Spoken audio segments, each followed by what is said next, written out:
Advocate Noman Siddiqui, জনাব advocate Noman Siddiqui. Sir আমরা একটু টাকা উপস্থিত আছেন মাননীয় অ্যাটর্নি জেনারেল মহোদয়ের সহকর্মী আমাদের ভাবি জনাব শিরিন সুলতান।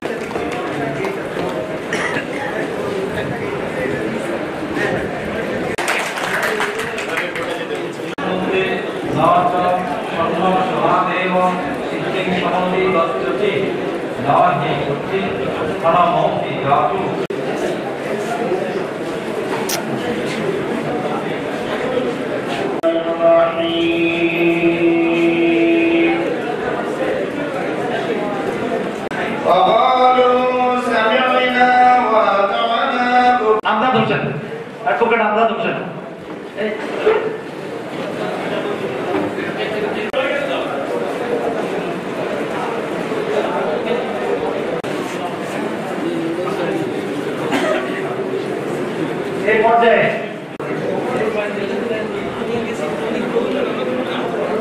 এই পর্যায়ে জামাত ইসলামী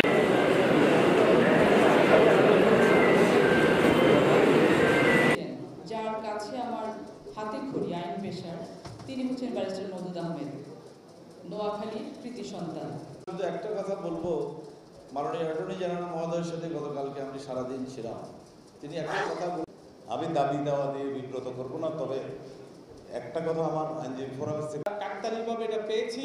আমরা রাষ্ট্রের সর্বোচ্চ আইন কর্মকর্তাকে আমরা আমাদের মাঝে পেয়েছি। এই জন্য নোয়াখালী জেলার সকল যে বেদনা 17 বছর বয়েছি, সেই বেদনার একটা কিঞ্চিত থেকে আয়োজিত আজকে সম্মানিত সভাপতি উপস্থিত, প্রথমে ক্ষমা চাচ্ছি। আমার অ্যাকচুয়ালি আরেকটা প্রোগ্রাম ছিল খাড়াইয়াগড়ে জয়া গান্ধী আশ্রমের পাশে স্কুলে। উদাহরণ হিসেবে বলেছিলাম এদেশের কুলাঙ্গার বিচারপতি খায়রুল হক, সৈয়দ মাহমুদ হোসেন, এদেশের কুলাঙ্গার বিচারপতি মানিক। তারা বাংলাদেশের বিচার ব্যবস্থা সম্পর্কে মানুষের মধ্যে যে একটা অনাস্থার পরিবেশ সৃষ্টি করেছিল, মুক্তিযুদ্ধের চেতনার নামে যে ধরনের বিচার ব্যবস্থা আমাদের সামনে উপস্থাপন করেছিল, আমি বলেছিলাম এরা প্রত্যেকেই আদালত অবমাননার দায়ে দোষী সাব্যস্ত হওয়ার যোগ্য। সেই কারণে আমি আশ্বস্ত করতে চাই, আমরা যারা দায়িত্ব পালন করছি, বাংলাদেশ বার কাউন্সিলের আমাদের যে টিম, আমার অ্যাটর্নি জেনারেল অফিসের যে টিম, আমরা প্রতিনিয়ত আপনাদের অধিকার আদায়ের জন্য দুর্নীতির বিরুদ্ধে থেকে অতন্ত্র প্রহরীর মতো কাজ করবে, এটা আমাদের প্রত্যয়। আপনার যে স্বপ্নের বাংলাদেশ বিনির্মাণ চান, আপনার যে স্বপ্নের বাংলাদেশে এগিয়ে যেতে চান, সেই স্বপ্নের বাংলাদেশে এগিয়ে যেতে হলে সবার আগে আপনাদেরকে, আইনজীবীদেরকে অতন্ত্র প্রহরীর ভূমিকা পালন করতে হবে। আপনার সেই স্বপ্নের বাংলাদেশে আমি আপনাদের স্বপ্নের সারথি হতে চাই।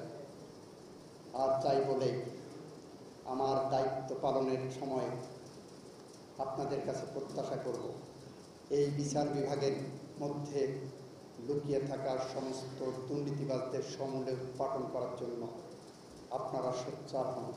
সেটা জজ হোক, আপনার কলিগ হোক, পিপি হোক, জিপি হোক, যেই দুর্নীতি করবে, যেখানেই দুর্নীতি করবে, তার বিরুদ্ধে সেখানেই প্রতিরোধ করে তুলুন। আমরা দায়িত্ব নেওয়ার পরে আমরা বলেছি, যাদের রক্তের বিনিময়ে বাংলাদেশ পেয়েছি, তাদের রক্তের সাথে শপথ নিয়ে বলেছি, আমরা মানবতা বিরোধী অপরাধের বিচার করব। গত 16 বছরে বাংলাদেশের মাটি থেকে 4,500-এর উপরে মানুষকে বিচার বহির্ভূত হত্যাকাণ্ডের নামে গুলি করে হত্যা করা হয়েছে পাখির মতো। 700 মানুষকে গুম করা হয়েছে। শুধুমাত্র বিএনপি করার অপরাধে 60 লক্ষর বেশি মানুষের বিরুদ্ধে, বিএনপি, জামাত কিংবা ভিন্ন মতের কারণে মিথ্যা গায়েবী মামলা দেওয়া হয়েছে। আমরা মানবতা বিরোধী অপরাধের বিচার এগিয়ে নিয়ে যাচ্ছি। আমরা এমন একটি স্বচ্ছ বিচার প্রক্রিয়ায় নিয়ে যাচ্ছি, যে স্বচ্ছ বিচার প্রক্রিয়ায় আমরা আন্তর্জাতিক মানদণ্ডে উত্তীর্ণ হতে চাই বলে আমরা প্রথম যে বিচার শুরু করেছি, ইনসিডেন্টালি সেই বিচারের প্রথম আসামি হলেন শেখ হাসিনা ওয়াজেদ। আমরা টেলিভিশনে টেলিকাস্ট করছি বাংলাদেশের ইতিহাসে প্রথমবারের মতো। আপনারা বলছেন শেখ হাসিনার বিচার, আমরা বলছি না, আমরা ব্যক্তির বিচার করি না, আমরা অপরাধের বিচার করি। ইনসিডেন্টালি শেখ হাসিনার আসামি হয়েছে। 1500 মানুষকে হত্যা করবেন পাখির মতো, গুলি করে 30,000 মানুষকে পঙ্গু করবেন, বাংলাদেশের স্বাধীনতা সার্বভৌমত্বকে বিপন্ন করবেন। আপনি যত বড় ক্ষমতাধর ব্যক্তি হন না কেন, আমরা যতক্ষণ জেগে আছি ততক্ষণ সেই বিচার প্রক্রিয়া স্বচ্ছতার সাথে এগিয়ে নিয়ে যাব।